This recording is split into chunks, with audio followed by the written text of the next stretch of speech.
केला बेचने वाली चुड़ैल। एक बार की बात है, जादूपुर नाम के गांव में करतब दिखाती एक औरत एक रेड्डी के लिए गांव में आती है। आइए आइए मेहरबान कदरदान, खाइए रोहड़ा के ताजे ताजे केले, कभी खाए नहीं होंगे ऐसे केले, पीले पीले केले खाइए।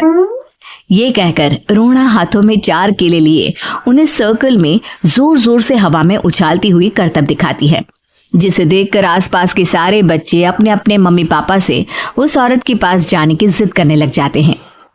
पापा, ऐसा तो सर्कस में बॉल से होता है ना, ये आंटी तो केले से कर रही है, चलिए ना पापा देखते हैं। रोहड़ा एक पतली सी तार पर चलती हुई केलों से करतब दिखाती है। आते जाते सभी लोग बाहर रुककर उसके करतब देखते हैं और वाह वाही करते नहीं थकते। जैसे ही एक आदमी पास आकर उसे पैसे देने लग जाता है, तब वो कहती है, अरे नहीं नहीं साहब, मैं करतब तो बच्चों के मन को बहलाने के लिए करती हूँ, धंधा तो मेरा केले का है। पीछे देखो मेरी रिड्डी, जो भी मेरे केले खाएगा मेरी तरह चुस्त दुरुस्त और तंदुरुस्त हो जाएगा। पता चलता है क्या कि मेरी उम्र 55 की है।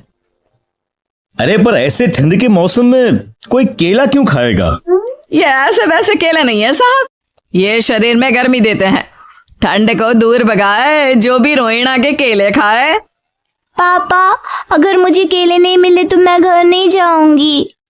तभी उसके पापा कहते हैं कि बेटा, केले ठंड में कभी गर्मी नहीं देते, ये सब कहने की बातें हैं, सामान बेचने का तरीका है इनका। पर पिंकी नहीं मानती। मैं केले खाऊंगी। पिंकी की जिद के आगे नत्थू हार जाता है और उसे केले खरीद कर दे देता है। पिंकी खुश होकर केले घर ले आकर खाती है। अब मैं भी करतब करूंगी, कितना मजा आएगा, जादुई केले। पिंकी पहला केला खत्म भी नहीं करती कि वो बेहोश हो जाती है। दूसरे केले से एक काला धुआं आता है और रोहड़ा चुड़ैल बनकर बाहर निकल आती है। मेरे भूतिया केले बच्चे न खाए, ऐसा हो ही नहीं सकता। जादूपुर वालों, कब तक बचोगे? आ गई हूं मैं रोहड़ा, जिसका कोई नहीं कर सकता सामना। रोहड़ा पिंकी को गोद में उठाकर काले धुएं में कहीं गायब हो जाती है।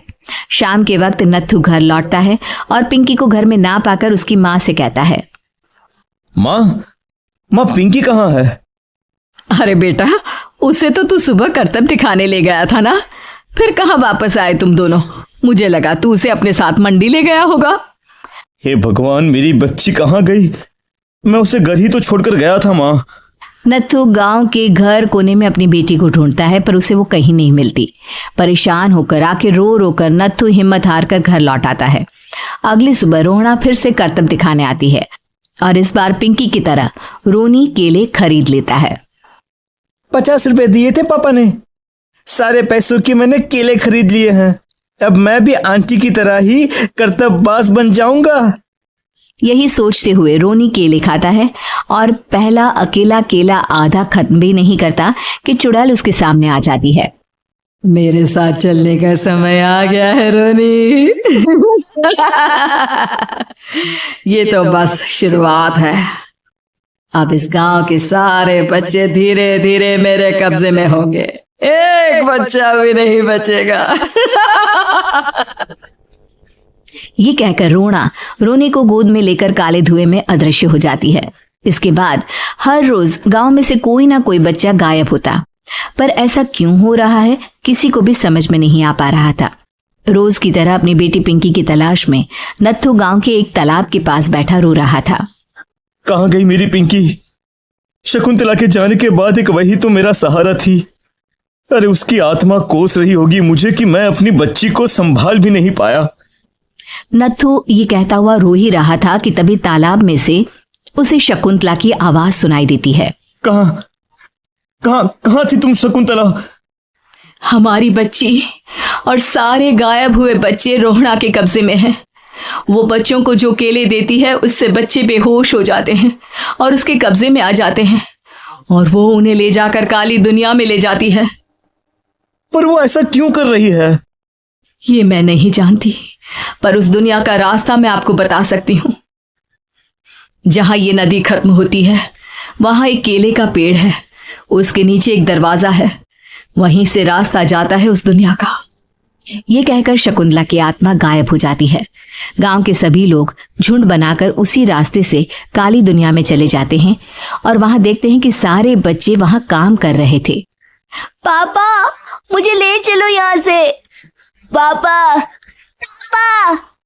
सभी बच्चे अपने मम्मी पापा से लिपट जाते हैं। तो तुम लोग यहां तक आ गए? क्यों हमारे बच्चों को पकड़ लिया तूने? तुझे शिकार ही बनाना है तो ले, हम सब आ गए हैं, हमें खा ले। नहीं, मुझे बच्चे चाहिए, मेरे बच्चे के बदले तुम लोगों के बच्चे। क्या मतलब? मैं इसी गांव में रहने वाली एक औरत थी। केले की चोरी के इल्जाम में मेरे बेटे को गांव वालों ने इतना मारा कि वो मर गया। उसी दिन मैंने ठान लिया कि गांव वालों का भी वही हाल करूंगी। कुछ दिन बाद बेटे के चले जाने के दुख में मैं भी मर गई और मेरी भटकती आत्मा एक चुड़ैल बन गई। और फिर मैंने बदला लिया तुम सबके बच्चे छीनकर। बर्दाश्त नहीं कर पाए ना, सोचो मुझ पर क्या बीती होगी। हमें माफ कर दो रोना, पता नहीं ये किसकी गलती थी पर हम सभी माफी मांगते हैं। हमारी खुशियां लौटा दो, तुम भी तो एक माँ हो। गांव वालों की बात सुनकर रोना का मन पिघल जाता है और वो बच्चों को छोड़ देती है। उसके बाद काली दुनिया बच्चों के लिए जादुई दुनिया बन जाती है। अब कोई भी कभी भी वहां आ जा सकता था।